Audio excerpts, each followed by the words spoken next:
Wadhibusia kama rowere man kod talanta mopogore opogore kaachiel gi mago ma tugo tuk adhula e kaunti ma Busia wuok oko ka kwayo jatend piny Kenya William Ruto mondo mi obi odewe jotend migepe ma osebedo ka tiyo matek e piny owacho mare kinde ma obiro yiero jotend migepe bang' wuoyo oko jotend migepe mokadho. Giwacho ni jatend migawo machon matuke Ababu Namwamba nonyiso kinda kod tich matek e migawo matuke kendo kelo lokruok kod dongruok e sekta no kuom thuolo machuok ma osebedo e apisi. Giloso gi jofwambo e boma ma Busia kama ne giseyo jatend piny Kenya kuom riembe tich jotend migepe duto koriwo kada kamago ma osebedo ka tiyo matek.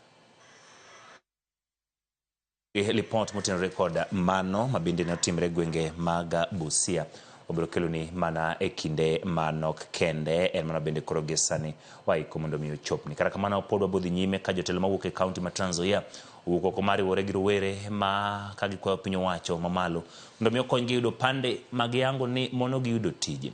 Kotelni kod jatend kweth manok e od bura mar kaunti no Eric Wafula gikoni rowere mathoth osewito tije kod thuolo mag somo e pacho kaendi kaachiel gi pinje maoko nikech gionge kod pande.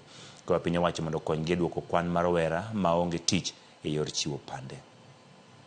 Mimi nataka kuwauliza wale wenye wanasimamia mambo ya immigration, nyinyi hata nanyi mnastahili kwenda nyumbani kama mawaziri vile rais amewapeleka nyumbani, kwa sababu hakuna haja mtu anajulikana kuwa Mkenya kama hako na kitambulisho.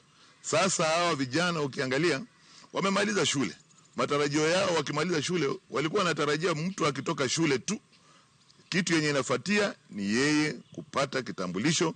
Hiyo kitambulisho ndiye itamwezesha pengine apate hiyo loan ya Higher Education Loan Board. Hiyo ndiye itamwezesha pengine kama ni kuapply kitu yoyote bila kitambulisho. Inamaanisha huyo kijana ni kama amekaa tu. Hata hapa kwangu nyumbani mimi niko na kijana yangu amekaa. Sasa saa zingine tunaangaliana unashangaa wewe kama mzazi unataka kusaidia kijana lakini hana kitambulisho.